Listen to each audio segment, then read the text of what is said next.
नमस्कार, आप सभी का स्वागत है एनडीटीवी राजस्थान पर और मैं हूं आपके साथ शुभेंदु सिंह। आप देख रहे हैं सबसे बड़ा मुद्दा और आज अपने इस खास कार्यक्रम के जरिए हम बात करेंगे विकसित राजस्थान के विजन को लेकर के।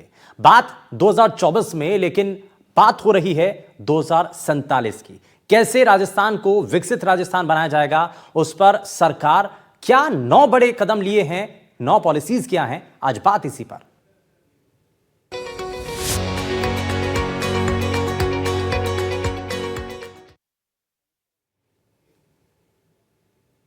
राजस्थान के मुख्यमंत्री भजनलाल शर्मा ने सीएमओ में एक समारोह आयोजित कर प्रदेश के विकास को गति देने के लिए 5 विभागों की 9 नई नीतियां लॉन्च की हैं, जो विकसित राजस्थान के विजन का मूल मंत्र मानी जा रही हैं।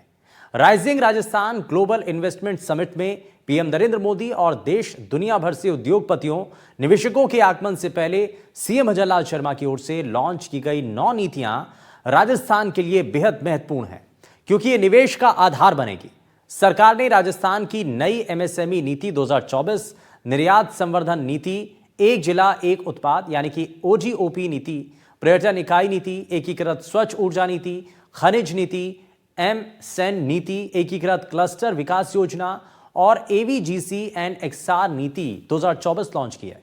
मुख्यमंत्री ने यह नीतियां लॉन्च करते हुए कहा कि ये नीतियां राजस्थान को देश का अग्रणी राज्य बनाने की दिशा में एक महत्वपूर्ण कदम है। इनसे न केवल निवेश आकर्षित होगा, बल्कि लाखों युवाओं को रोजगार के अवसर भी मिलेंगे।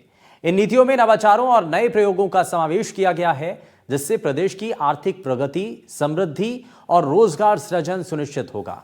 ये नीतियां हमारे राज्य के लिए रोडमैप होने के साथ rising Rajasthan global investment summit में आने वाले निवेश की बढ़ोतरी का महत्वपूर्ण आधार भी हैं। ये राज्य के विकास के लिए एक नया अध्याय है, जिनके माध्यम से राज्य में निवेश, अनुकूल वातावरण तैयार करने और प्रदेश की अर्थव्यवस्था को दोगुना करने के लक्ष्य को हासिल करने में मदद करेगी।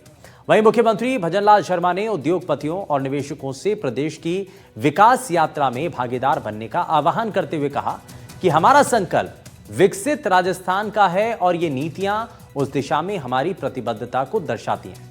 आज सबसे बड़ा मुद्दा में हम इसी पर एक्सपर्ट पैनल के साथ चर्चा करेंगे। राजस्थान के ये 9 मूल मंत्र यानी कि 9 नीतियां विकसित राजस्थान के लिए कैसे रोडमैप तैयार करेगी, पुरानी नीतियों और नई नीतियों में आखिर क्या फर्क एक्सपर्ट्स को दिखाई देता है, 2046-47 तक का विजन इन नीतियों के साथ कैसे पूरा होगा, क्या इन नीतियों पर पूरी तरह से अमल होता है तो राजस्थान विकसित राज्य बन पाएगा, क्या पर्यटन को अब पंख लगेंगे, गेमिंग, एनिमेशन और नए क्षेत्रों में युवाओं के लिए रोजगार के अवसर खुलेंगे। राज्य और केंद्र सरकार के साथ ही प्रदेश के उद्यमियों और नागरिकों की इस विजन में कितनी बड़ी भूमिका रहने वाली है, आज हम बात इस पर भी करेंगे। बात उन 9 नीतियों को लेकर के है, सरकार के वो 9 मूल मंत्र जिसके जरिए राजस्थान विकसित राजस्थान बनेगा, 2046-47 तक का वो विजन जिसके जरिए आज आने वाले राजस्थान को लेकर के जिसमें तैयारी की जा रही है, उस पर हम बात करेंगे। लेकिन सबसे पहले मुख्यमंत्री भजनलाल शर्मा ने इस पर क्या कहा है, जरा वो आपको दिखाते हैं। राजस्थान में अपार संभावना है और हर क्षेत्र में अपार संभावना है, और इसीलिए मैं कहता हूं कि राजस्थान क्षेत्रफल की दृष्टि से देश का सबसे बड़ा राज्य है। लेकिन मैं आपको ये विश्वास दिलाना चाहता हूं कि जिस तरह से हमारे मंत्रिमंडल के साथी, हमारे सभी अधिकारी जिस तरह से मेहनत कर रहे हैं और हमारे उद्यमी और हमारे प्रवासी राजस्थान का जो राजस्थानी है उनका जो हमें सहयोग मिल रहा है, हमारे उद्योगपतियों का जो सहयोग मिल रहा है, मैं कह सकता हूं कि आने वाले समय में क्षेत्रफल की दृष्टि से ही राजस्थान बड़ा नहीं होगा, आने वाले समय में देश के अंदर पहले नंबर का राज्य राजस्थान होगा। यह मैं आपको विश्वास दिलाता हूं। 9 नीतियों के इन मूल मंत्र से कैसे राजस्थान विकसित राजस्थान की तरफ एक कदम आगे बढ़ा रहा है, नीतियां तैयार हो चुकी हैं और उन पर अमल करने के बाद कितना तेजी के साथ राजस्थान विकसित बनता हुआ दिखाई देगा, आज बात हम इसी पर कर रहे हैं। और इसी को लेकर के हमारे साथ एक्सपर्ट्स का एक खास पैनल कार्यक्रम में जुड़ चुका है। सबसे पहले आपको मिलवा देते हैं उनसे। हमारे साथ बीजेपी से प्रवक्ता अटल खंडेलवाल साहब कार्यक्रम में जुड़ चुके हैं। हमारे साथ आरटीडीसी के पूर्व चेयरमैन धर्मेंद्र राठौर जी कार्यक्रम में जुड़ चुके हैं। हमारे साथ यूथ विंग के मेंबर अमर बेहड़ा जी कार्यक्रम में जुड़ चुके हैं और हमारे साथ एंटरप्रेन्योर कनिष्क गौड हमारे साथ कार्यक्रम में। सभी का बहुत स्वागत है एनडीटीवी राजस्थान पर। लेकिन शुरुआत में अटल खंडेलवाल जी आपसे ही कर रहा हूं। सरकार आज 2024 में बात कर रही है 2046-47 की, ये लंबा विजन है, लेकिन विकसित राजस्थान के लिए ये बुनियाद के तौर पर देखा जा रहा है। 9 मूल मंत्र क्या हैं और कैसे इसको हम विकसित राजस्थान के तौर पर, उसकी बुनियाद के तौर पर देख रहे हैं, जरा इसके बारे में थोड़ा सा बताइए जी। 5 विभाग की ये 9 नीतियां हैं और इन 9 नीतियां ये वो नीतियां हैं जिसमें लग रहा था कि रोजगार के सृजन भी बहुत है और अवसर भी बहुत है और इसके अंदर अभी थोड़ा सा ध्यान देने की जरूरत है। तो स्पेशली देखिए, राजस्थान की जो पृष्ठभूमि या क्षेत्रफल देखेंगे उस लिहाज से ये राजस्थान भारत का सबसे बड़ा स्टेट है। यहाँ का करीब करीब अभी जो करंट जो इकोनॉमी है वो 17,81,000 करोड़ की है राइट नाउ। और हम लोगों का विजन जो माननीय मुख्यमंत्री जी ने देखा है कि भी 2029-30 तक ये करीब 30 लाख करोड़ की अर्थव्यवस्था राजस्थान बने।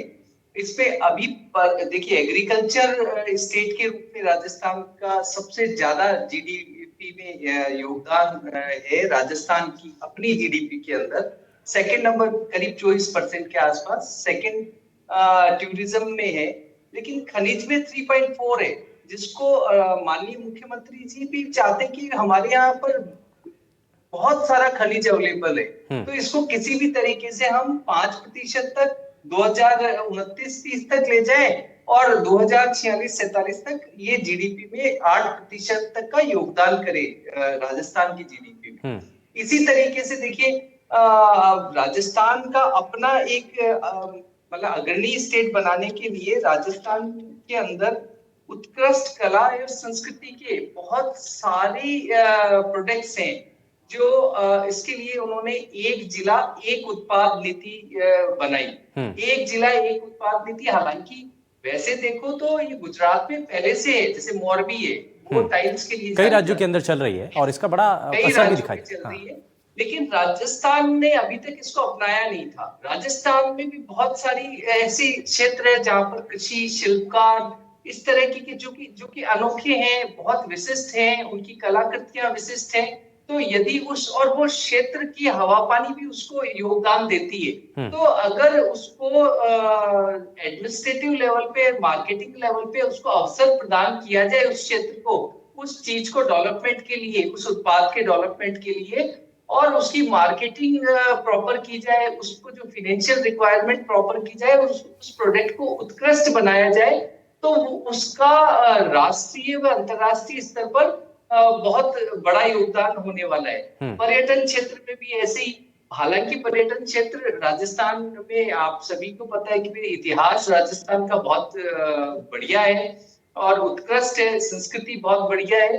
तो राजस्थान में और इसका योगदान भी अभी करीब 11.5%, 12% का है जीडीपी में, लेकिन इसको भी हम 20-22% का कर सकते हैं। तो इसके लिए भी अलग से नीति बनाई गई है, बहुत ही कि भी 100 करोड़ अगर कोई निवेश करता है तो उसके लिए हम जमीन भी दे रहे हैं। बहुत सारी रेस्टोरेंट और जो हेरिटेज जो होटल्स हैं उनको रियायती दरों में बहुत सारे स्टाम्प ड्यूटी की रियायत है और कई सारे चीजों में रियायत दी गई है। हाँ। इसी तरह से आप देखिए, एम-सैंड नीति, बहुत बार पर्यावरण को लेकर के, यहाँ पर बजरी को लेकर के बहुत सारी इश्यूज खड़े होते हैं, तो एम-सैंड नीति अपने आप में एक अनोखा प्रयोग भी मान लीजिए और इसकी आवश्यकता भी मान लीजिए, क्योंकि बार बार हाईकोर्ट की रोक लगना और ये सब उसके अंदर बजरी के अंदर बहुत सारा इश्यूज खड़े होते हैं। इसके लिए एक स्ट्रॉन्ग एम-सैंड नीति अपनाई गई है कि भी जितनी भी क्रशर फैक्ट्रीज है उनके लिए और उनके लिए अलग से यूनिट्स स्थापित करने के लिए सहायता दी जाए। 8% का उनको कोई इंटरेस्ट है वो अनुदान लिया जाए, करीब 50 लाख तक का अलग से अनुदान दिया जाए। ये सारी चीजें हैं। तो और देखिए, नीति की घोषणा होते ही जो प्रशासन है, टी रविकांत जी ने ये ई नीलामी की तैयारी कर दी यूनिट्स के लिए। तो यानी कि ये कुछ मूल मंत्र हैं, ये कुछ बुनियाद हाँ, है जो और यहाँ पर इस बड़ी हमारा इमारत ये को तैयार करने से पहले उसकी बुनियाद को बड़ा मजबूत किया जाता है, और यही यहाँ पर कोशिश एक भी और नजर आ एक रही और है। बात कहना हाँ। चाहूंगा कि हाँ। भी एक और चीज होती है पर कैपिटा इनकम। हम्म। अभी राजस्थान की पर कैपिटा इनकम 1.67 लाख से, और अगर हम पूरे स्टेट्स में महाराष्ट्र जो कि नंबर 1 पर कैपिटल ऑफ इंडिया कहा जाता है, उसकी पर कैपिटा इनकम 2.26 है। विकसित राजस्थान मानी हम क्षेत्र में ही बड़े नहीं। हमारे माननीय मुख्यमंत्री जी ने ये बहुत स्पष्ट करने की कोशिश की है कि हमारी इच्छा शक्ति दृढ़ है कि हम नंबर 1 बनने के लिए हमारी पर कैपिटा इनकम को भी इक्विवेलेंट महाराष्ट्र, तेलंगाना, तमिलनाडु इनके इक्विवेलेंट करने ठीक है। की कोशिश करेंगे, ठीक है। इच्छा शक्ति रखेंगे। उसी की उड़ान पॉलिसीज है बहुत ये क्लियर नोट। है, पॉलिसीज बहुत क्लियर है। बिल्कुल। मैं इसमें धर्मेंद्र जी को जरा जोड़ रहा हूँ। धर्मेंद्र सर, एक चीज़ बताइए कि हम बहुत सारी चीज़ों को लेकर के देख रहे हैं, और इसमें क्योंकि ये भी कहा गया कि मैं धर्मेंद्र जी को जोड़ूंगा, लेकिन अमर बेहड़ा जी हमारे साथ हैं कार्यक्रम में। अमर जी, एक चीज़ बताइए कि बहुत सारी बातें इस नीतियों के अंदर नज़र आती हैं, साफ स्पष्ट दिखाई देती हैं, लेकिन कितना असर फिलहाल दिखाई दे रहा है, इसका प्रभाव कितना दिखाई दे रहा है जमीन पर आते आते, क्या ये उसी लिहाज से रहेंगी, या क्योंकि सरकार पॉलिसीज बहुत तरीके की बनाती है, लेकिन जमीन पर क्या उसका इंप्लीमेंटेशन उसी तरीके से रखना ये बहुत ज्यादा जरूरी होगा? देखिए सर, इसके अंदर शुभेंदु जी 4 पॉइंट्स हैं जिनके ऊपर हम स्टार्टिंग से ही काम कर रहे हैं, और मैं तो बीइंग एन एंटरप्रेन्योर और 40 की तरफ से जो हम देख रहे हैं एमओयूज वगैरह साइन होते हुए, पहली चीज तो ये है कि गवर्नमेंट की जो डेडिकेशन है, जो प्रोसेस है, वो बहुत साउंड है और बहुत ही क्लियर है कि हमें आगे आगे कैसे करना है। और जो प्रोसेस की जब हम बात कर रहे हैं तो टेक्नोलॉजी का जो यूज है वो बहुत क्लियर है। एमओयू जैसे इंप्लीमेंट हो रहे हैं जिस प्रोसेस से, जिस स्पीड से, वो बहुत सराहनीय है। और सबसे इंपॉर्टेंट चीज है कि पॉलिसी के अंदर क्या क्या आने वाला है वो बहुत क्लियर है। तो अगर कोई भी स्मॉल मीडियम कोई भी अगर बिजनेसमैन चाहता है कि इस पॉलिसी का मैं एडवांटेज लूं, तो वो बहुत क्लियर इंस्ट्रक्शंस के साथ गवर्नमेंट उस चीज को लेके आई है। यानी जो रिसर्च वर्क है वो बहुत टाइमली कंप्लीट किया हुआ है, और उसी का बेनिफिट आज हमें देखने को मिल रहा है। इसके अलावा जो जितनी भी 9 पॉलिसीज हैं, और साथ में जो राइजिंग राजस्थान समिट भी है इसके आगे, उसके अंदर सेंटर और गवर्नमेंट की काफी सारी पॉलिसीज ऐसी हैं जो इन 9 के अंदर भी आती है। जैसे विश्वकर्मा योजना है, उसको इंटीग्रेट करते हुए एमएसएमई पॉलिसी राजस्थान की जो है वो भी इंटीग्रेट हो रही है। तो काफी धरातल पे जो है आम आदमी के लिए, या आप कह सकते हैं स्मॉल बिजनेसेस के लिए, तो ये पॉलिसीज बहुत क्लियरली मेंशन्ड है, प्रोसेस बहुत फास्ट है। ठीक है। और सबसे इंपॉर्टेंट चीज सर, मैं इंग्लैंड रहा हूं 10 साल, तो जो फॉलोअप्स हैं वो पहली बार ऐसे फॉलोअप्स देखने को मिल रहे हैं। गवर्नमेंट और प्राइवेट सेक्टर या प्राइवेट पर्सन, आम आदमी के बीच में इतना इंटरेक्शन फर्स्ट टाइम देखने को मिला है।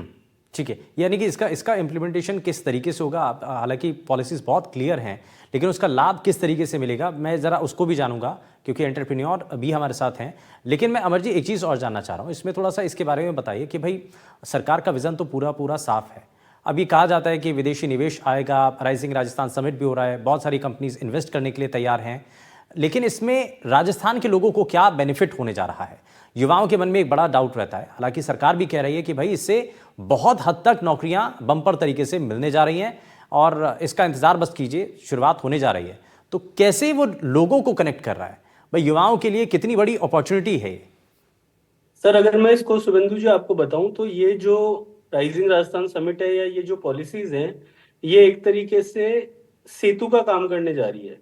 प्राइवेट इंडस्ट्रीज और गवर्नमेंट दोनों अलग अलग तरीके से काम हो रहा था, तो ये बिल्कुल ब्रिज का काम करने जा रही है कि गवर्नमेंट के पास जो इंफ्रास्ट्रक्चर है, सेटअप्स हैं, उसको प्राइवेट सेक्टर के अंदर जो इंडस्ट्री के अंदर काम कर रहे हैं लोग, उसके बीच में सेतु बनने वाला है। तो जो प्राइवेट और पब्लिक की पार्टनरशिप होने वाली है, इसके बाद में काफी सारी अपॉर्चुनिटीज निकल के आएगी। जैसे अगर मैं आपको बताऊं, स्किल डेवलपमेंट आप देखेंगे या उद्योगों को आप देखेंगे, तो अभी तक ये चल रहा था कि जिसको जो करना है प्राइवेट सेक्टर के अंदर वो अपने तरीके से वो कार्य कर रहा था। लेकिन ये पूरे पॉलिसीज आने के बाद और ये जो प्रोसेस हो रही है पिछले 6-8 महीने से, उसके बाद प्राइवेट व्यक्ति और सरकार साथ में मिलके इसमें आपको बहुत ही उम्दा तरीके के रिजल्ट्स आपको देखने को मिलेंगे, और युवाओं को बहुत नौकरियों के इसमें, और नौकरियों के साथ साथ स्टार्टअप इकोसिस्टम के अंदर युवा जिस तरीके से आगे आने वाले टाइम में राजस्थान में जाएंगे, वो काफी सराहनीय होगा। ठीक है। और इससे क्या क्या होगा कि जब कोई भी कंपनी अगर कोई चलाना चाहता है या कोई शुरुआत करना चाहता है तो उसके लिए अगर बेहतर पॉलिसीज़ होंगी तो वो जल्दी से आसानी से एंटर कर पाएगा, ज़्यादा परेशानी उसके सामने नहीं होगी और वो अपने आप को इस्टेब्लिश कर पाएगा।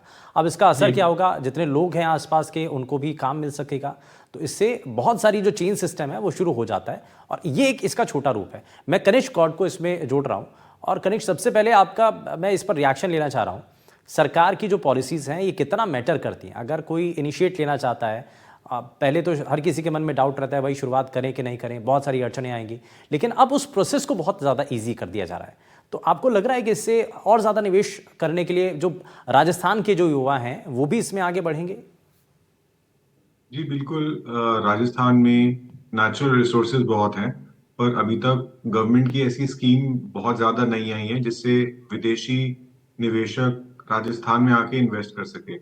और जब भी इस तरह की इन्वेस्टमेंट होती है तो लोकल डायस्पोरा का इसमें साथ होना बहुत ज़रूरी है। तो इस नई माध्यम से मुझे लगता है कि बहुत सारी ऐसे नई अपॉर्चुनिटीज क्रिएट होंगी जिसमें जो लोकल यूथ है वो एंटरप्रेन्योरशिप की तरफ आगे बढ़ पाएगा। आप देखेंगे राजस्थान में टेक्नोलॉजी क्षेत्र में भी बहुत सारी ऐसी स्टार्टअप्स हैं जो बड़ी बड़ी कंपनियां जैसे फेसबुक है उनके लिए चैटबॉट बनाने का काम करती हैं, उनके लिए वर्चुअल एआई असिस्टेंट या एआर वीआर का काम करती हैं। पर अभी तक हमने देखा है कि विदेशी निवेश आईटी के सेक्टर में राजस्थान में बहुत नहीं हुआ है।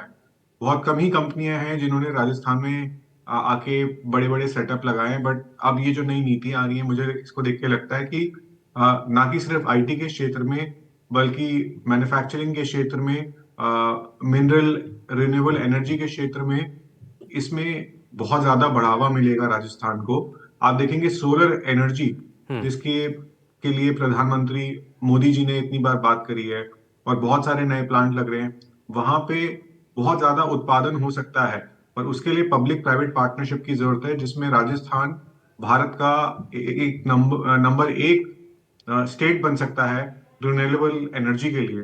क्योंकि जिस तरह का सोलर की पैदावार चाहिए और जिस तरह के खुले मैदान चाहिए सोलर प्लांट लगाने के लिए, राजस्थान उसमें लीड कर सकता है। बिल्कुल। तो जो ये सरकार की जो नई नीतियों के बारे में हम बात कर रहे हैं, जिन स्कीम्स की हम बात करते हैं, इससे बहुत ज्यादा बढ़ोतरी मिलेगी इन उत्पादनों को बढ़ाने में और राजस्थान को एक ऐसा स्टेट बनाने में जो काफी इन्वेस्टमेंट फ्रेंडली है।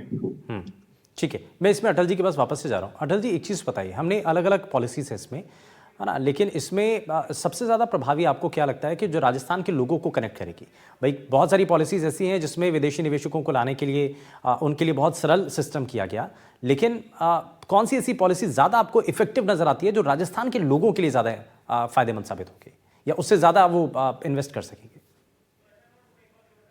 इसको दो पार्ट में आप बांट लीजिए, एक तो राजस्थान के लोगों के लिए और दूसरा जो राजस्थान का भौगोलिक क्षेत्र है उसके लिए किस तरीके की मतलब कौन सी नीतियां हैं। हाँ। तो जो भौगोलिक क्षेत्र के हिसाब से अगर हम देखें जहां अभी बहुत संभावनाएं हैं वो जैसे आप ये देखिए ABGCXR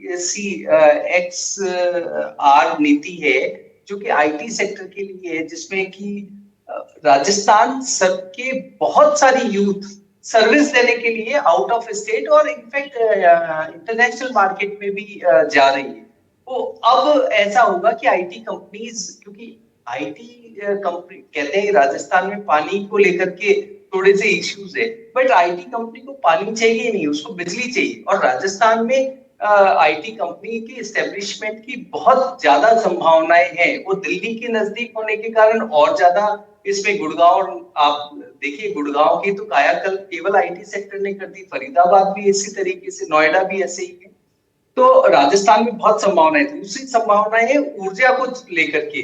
ऊर्जा क्षेत्र में 90 गीगावाट का हमने पहले जो टारगेट सेट किया था उसको इंक्रीज करके 125 अक्षय ऊर्जा को लेकर के गीगावाट 125 गीगावाट का हमने वो इसको बढ़ावा दे दिया। और इसके साथ साथ एक और चीज इसमें स्पष्ट कर दी कि जो भी कंपनी या सोलर या किसी भी तरीके की एनर्जी सेक्टर में प्लांट लगाएंगे वो 1% तक मतलब कुछ प्रतिशत उसका सस्ती बिजली का डिस्कॉम को उसको देना ही पड़ेगा, जो कि पहले ये प्रावधान नहीं था। अब स्पष्ट कर दिया जो यहाँ पर सोलर प्लांट लगाएगा राजस्थान में वो एक कुछ सस्ती बिजली को डिस्कॉम को देगा, उसका लाभ राजस्थान के लोगों को मिलेगा और हमें सस्ती बिजली मिलना शुरू होगी। तो ये दो चीजें ऐसी थी। और तीसरी चीज ये है कि जो वन डिस्ट्रिक्ट वन प्रोडक्ट, ये यहाँ के जो शिल्पकार हैं, हस्तकरघा उद्योग वाले हैं, इन सब और जो भी प्रोडक्ट निर्माता है, उन लोगों के लिए हम मतलब नीति में बहुत स्पष्ट किया गया है कि भी उन लोगों को जो फाइनेंशियल नीड है वो, या इलेक्ट्रिसिटी की जो जरूरतें हैं उसको लेकर के कोई सर्टिफिकेशन की जरूरत है, उसको लेकर के। अच्छा, एक और अच्छी चीज की ये सब सिंगल विंडो पर किया गया है। अगर कोई इशू आता है तो सिंगल विंडो पे स्टार्ट, मतलब वो जैसे ही कोई चीज मांगेगा या कोई कंप्लेन दर्ज होगी, उसका निस्तारण का भी समय स्टार्टिंग पॉइंट और एंड पॉइंट दोनों को दिया गया है कि वो फाइल कब तक उसका रिजोल्यूशन मतलब सॉल्व हो जाएगी वो प्रॉब्लम, या उस पर कोई भी क्लैरिटी आ जाएगी।